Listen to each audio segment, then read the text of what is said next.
Ha? At maging dito kay kay sino tong ng Iglesia ni Cristo? Si Eduardo, isang magandang putang ina mo ka. Ha, Eduardo, Manalo, mukhang pera ka, talagang demonyo ka. Ilang bilyon ang binigay sa iyo? Tarantado ka. Kay Cristo, puro putang ina mo ka, Eduardo Manalo. Kiki ka ng ina mo. Ha? Tagal ko nang alam yan. Na ang Iglesia ni Cristo talagang mga kriminal yung mga, kaya nga lalakas na.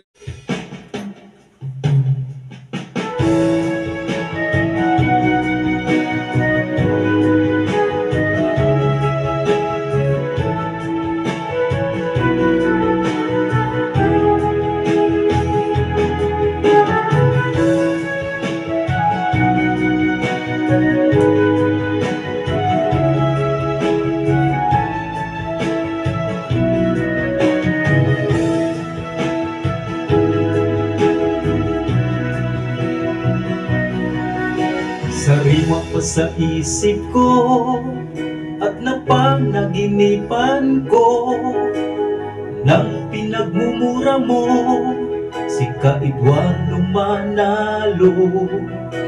Ano ang kasalanan niya ang nagawa sa'yo?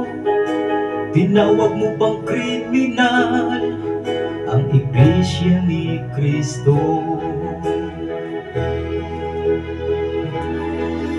Sadyang sinira mo ang pagkatao mo, ika'y nagpaalipin sa demonyo. Ang dami mong sinaktan, milyon-milyong tao, kaya humanda ka sa mga kaso.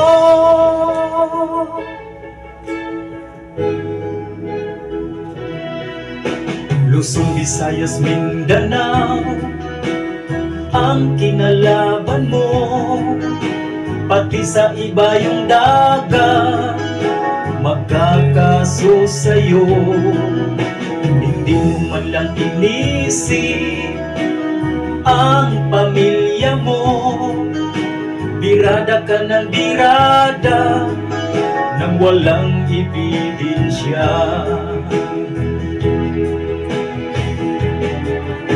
Sadyang sinira mo ang pagkatao mo, ika'y nagpaalipin sa demonyo.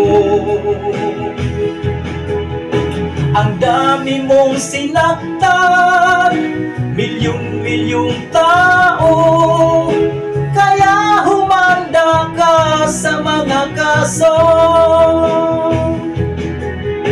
Sadyang sinira mo ang pagkatao mo, ika'y nagpaalipin sa demonyo. Ang dami mong sinaktan, milyon-milyong tao, kaya humanda ka sa mga kaso. Sadyang sinira mo ang pagkatao mo, ika'y nagpaalipin sa demonyo. Ang dami mong sinaktan, milyon-milyong tao, kaya humanda ka sa mga kaso. Sadyang sinira mo ang pagkatao mo, ika'y nagpaalipin sa demonyo.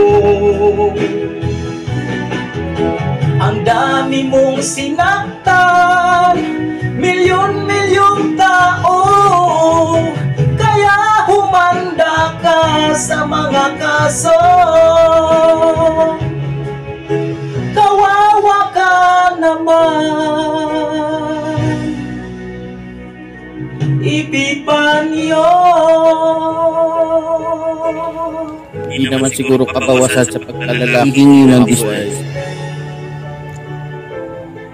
At sabi ng aking kay, o naniwala sa mga natatanggap mo na balita. 눈부신 아침 햇살과 모닝콜로 너